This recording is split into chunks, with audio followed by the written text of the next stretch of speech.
Hi, എല്ലാവർക്കും നമ്മുടെ പുതിയൊരു വീഡിയോയിലേക്ക് സ്വാഗതം. ഇന്ന് നമ്മൾ അടിപൊളിയായിട്ടുള്ളൊരു ഉള്ളിത്തീയലിൻ്റെ റെസിപ്പി ആയിട്ടാണ്. വളരെ രുചികരമായ ഉള്ളിത്തീയൽ വളരെ പെട്ടെന്ന് എങ്ങനെ തയ്യാറാക്കാമെന്ന് നോക്കാം. അതിനുവേണ്ടി ഞാനിവിടെ വലിയൊരു നാളികേരത്തിൻ്റെ പകുതി ചിരവിയതാണിത്. ഇത് നമുക്ക് ചൂടായ പാനിലേക്ക് ഇട്ട് കൊടുക്കാം. ചെറിയ ഫ്ലെയിമിലിട്ട് നന്നായി ഫ്രൈ ചെയ്തെടുക്കാം. നാളികേരം കുറച്ച് മൂത്ത നാളികേരമാണ് ഇതിന് എടുക്കേണ്ടത്.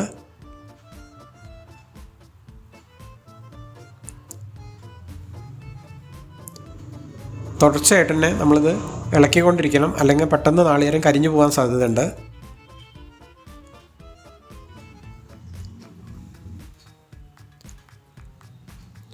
ഇനി നമുക്കിതിലേക്ക് ഒരു 2 ചെറിയ ഉള്ളി ചെറുതായി സ്ലൈസ് ചെയ്ത് ചേർത്ത് കൊടുക്കാം.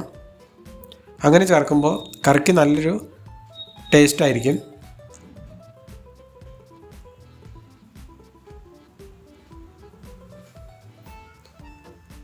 ഇനി കുറച്ച് കറിവേപ്പിലയും കൂടി ചേർക്കാം.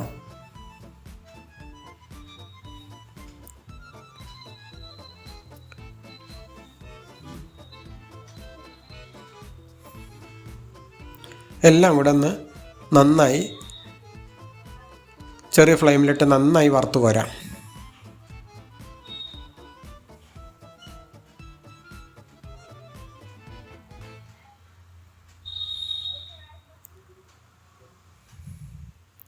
ഇപ്പം നമ്മൾ നാളികേരത്തിൻ്റെ കളറൊക്കെ ഒന്ന് ചെറുതായി മാറി വന്നിട്ടുണ്ട്.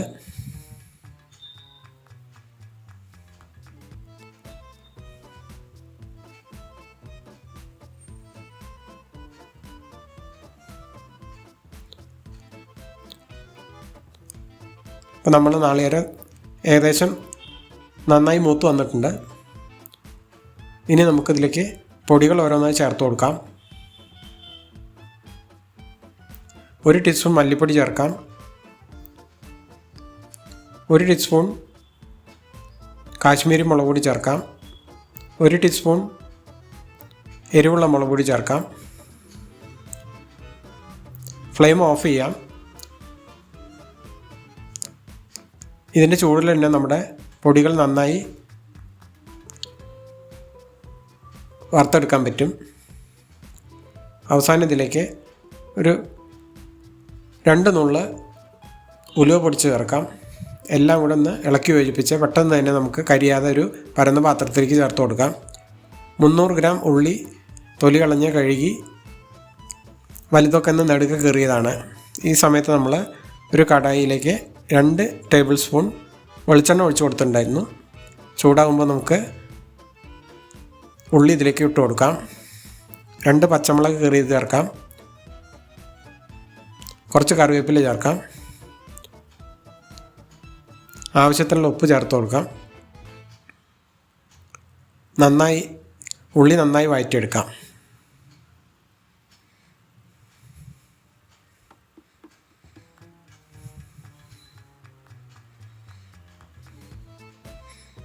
ഇനി ഇതിലേക്ക് ഒരു 1/2 ടീസ്പൂൺ മഞ്ഞൾപ്പൊടി ചേർത്ത് കൊടുക്കാം. ഒന്നുകൂടി വഴറ്റിയെടുക്കാം.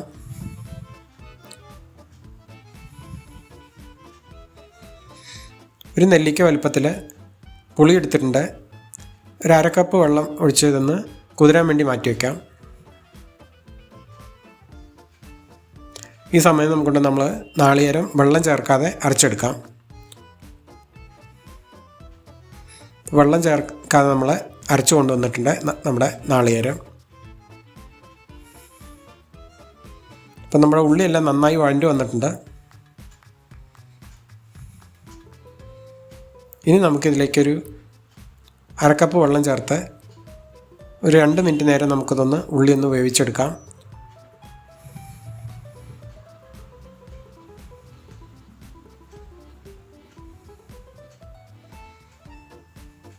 അപ്പോൾ നമ്മുടെ ഉള്ളിയെല്ലാം നന്നായി വെന്ത് വന്നിട്ടുണ്ട്.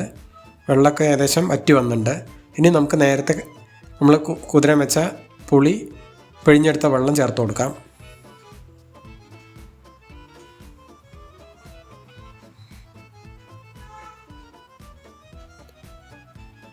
പുളി ഒന്ന് വേവാൻ വേണ്ടി 2 മിനിറ്റ് നേരം നന്നായി തിളച്ച് വരാൻ വേണ്ടി വെയിറ്റ് ചെയ്യാം. ഇനി നമുക്ക് അരപ്പ് ചേർത്ത് കൊടുക്കാം.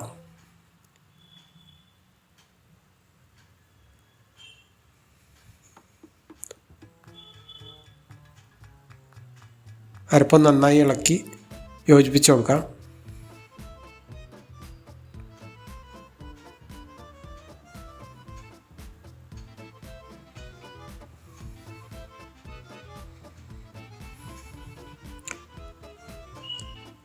കറിയിൽ വെള്ളം കുറവാണ്. നമ്മൾ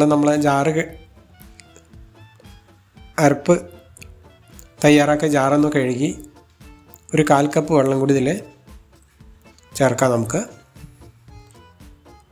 ഇനി 2 മിനിറ്റ് നേരം നമ്മൾ അരപ്പൊന്ന് കറിയിൽ പിടിക്കുന്നവരെ നന്നായി തിളയ്ക്കാൻ വേണ്ടി നമുക്ക് വെയിറ്റ് ചെയ്യാം.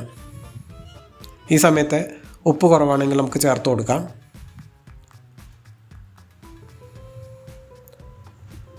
ഇപ്പം നമ്മുടെ കറി ഏകദേശം റെഡിയായി വന്നിട്ടുണ്ട്. എണ്ണയെല്ലാം നന്നായി തിളച്ച് പൊന്തി വന്നിട്ടുണ്ട്. ഇനി നമുക്ക് കടുക് വറുത്തിടാം. അതിനുവേണ്ടി ഒരു 1.5 ടേബിൾ സ്പൂൺ വെളിച്ചെണ്ണ ചെറിയ കടായിലേക്ക് ഒഴിച്ചു കൊടുത്തു. എണ്ണ ചൂടാകുമ്പോൾ 1/2 ടീസ്പൂൺ കടുക് ചേർക്കാം. കടുക് പൊട്ടി തുടങ്ങുമ്പോൾ 3 വറ്റൽമുളക് ചേർക്കാം. മൂത്ത് വരുമ്പോൾ കുറച്ച് കറിവേപ്പില ചേർക്കാം. എല്ലാം കൂടെ മൂത്ത് നമുക്ക് ഇത് കറിയിലേക്ക് ചേർത്ത് കൊടുക്കാം.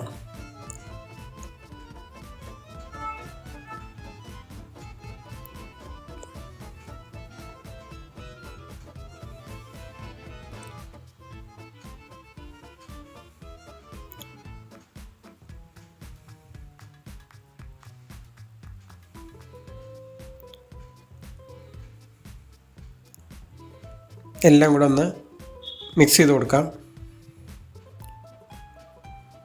ഇപ്പോൾ നമ്മുടെ വളരെ രുചികരമായ ഉള്ളിത്തീയൽ ഇവിടെ തയ്യാറായി. നമുക്കിത് ചൂടോടൊക്കെ തന്നെ സെർവ് ചെയ്യാം.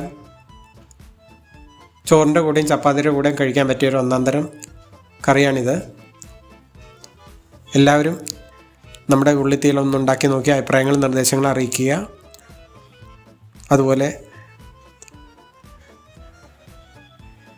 ലൈക്ക് ചെയ്യുക, റിലേറ്റീവ്സിനും ഫ്രണ്ട്സിനും ഷെയർ ചെയ്യുക. ആദ്യമായിട്ടാണ് ചാനൽ കാണുന്നതെങ്കിൽ സബ്സ്ക്രൈബ് ചെയ്ത് സപ്പോർട്ട് ചെയ്യുക. വേറൊരു റെസിപ്പിയുമായി വരുന്നവരേക്കും എല്ലാവർക്കും നന്ദി, നമസ്കാരം.